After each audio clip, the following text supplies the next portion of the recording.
Hey guys, welcome back to the channel. Obviously I haven't uploaded a video with a commentary for a little while. I've been a little bit busy with uni work and all that sort of thing, and just general life, but obviously the Battlefield 4 beta is out, which is pretty cool. I've got a couple of things to say obviously about it.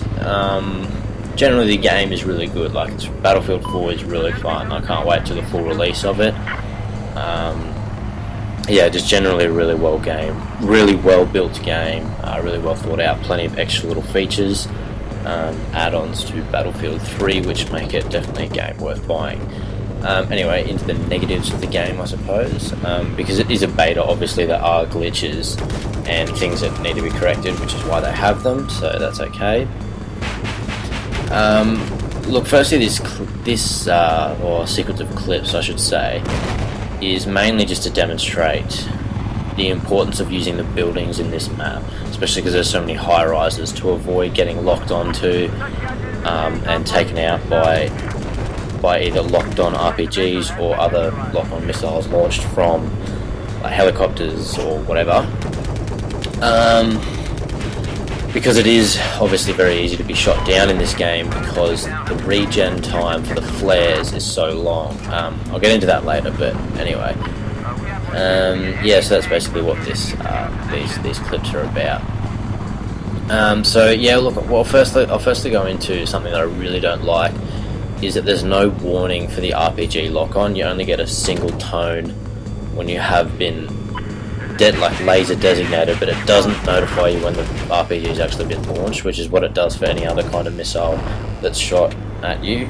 So you don't actually know when to flare, and all of a sudden, you know, because the RPG is really powerful once it hits, you're sort of instantly taken out, which is a bit of shame, and definitely needs to be fixed. Whether they just remove RPG lock-on completely out of the game, or whether they do sort of find a way to give a warning tone so that you do know when to flare, or decreasing the amount of time it takes for the flares to regenerate, would be a good start to fixing that problem. And missile regen for the helicopters and stuff like that is, I think, a little too long. Just to even out the balance of the fact that everybody on the map, basically, there's a few recons on high perches with their PLDs, their personal laser designated things. They can lock onto you, and anybody, any engineer from anywhere on the map, basically, as long as they've got line of sight, can launch their RPG at you, and that hones in on you. So I think maybe shortening both the flare regeneration time and the missile regeneration time would be wise to balance the scales. But anyway, and as I said, for the recon class, I really like what they've done in Battlefield 4. The C4, that's really good. That's back to like Bad Company or whatever.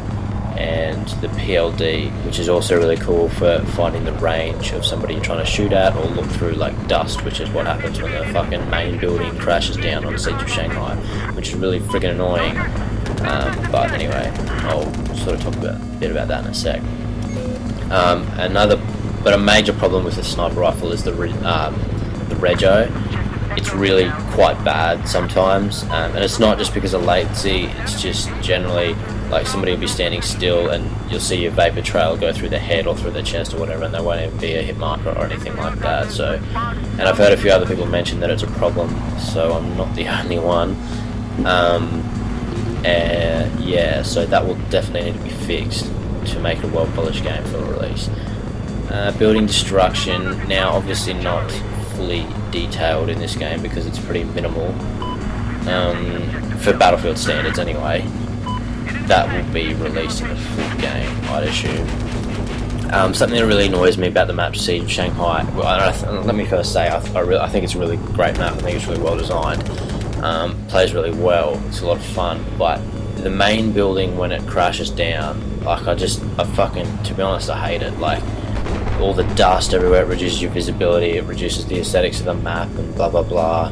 I mean, I understand why all the dust is there because it's realistic, but it's just it's really quite ruins the fun of the game once the building comes down. I think either they definitely need to make it harder to destroy, because at this stage you can just park a tank in front of it shoot a couple of rounds in and then the whole building comes down. I mean, that I think it needs to be a little harder to destroy, and some of the pillars possibly inside, as opposed to just being accessible from tanks from the outside. Anyway, there's another thing that I have a problem with, especially as I started to play a little bit with the attack helicopters a bit more, is the splash damage from the rockets. I think it's broken. I'm not sure if anybody else has a problem, but I think it's not quite as sharp and as consistent as what it was in Battlefield 3. Possibly they're planning to fix that. Hopefully they do, because I don't think it's correct at this time. But anyway, what else have I? Yeah, look, basically just making sure you're clever about using the helicopters on a map like this, because you've got so many high rises to dip below line of sight of other people trying to lock onto you. Definitely try and take advantage of it, like I am in this. Like you'll notice I spent a lot of time out in the peripheral areas, like just sort of weaving through buildings. So that's because I'm being locked onto. It is more difficult to just sort of hover above people and just, you know, go on a massive spree, I think, in this map, because there are so many high rises people can easily hide behind or under. And it's difficult to get an angle on with the attack helicopter, because a lot of people sometimes just fucking crash the thing. So yeah, I mean, a little less kills, but you've got to play still cleverly to stay alive or stay in the air for any period of time. Look guys, that's basically about it for me. There'll be more things that I no doubt think of later on as I play the beta a little more. But yeah, there's those problems that I've been talking about, but the game in general is very fun. Definitely looking forward to a fully polished game when it comes out. So thanks guys, and I'll see you in the next video.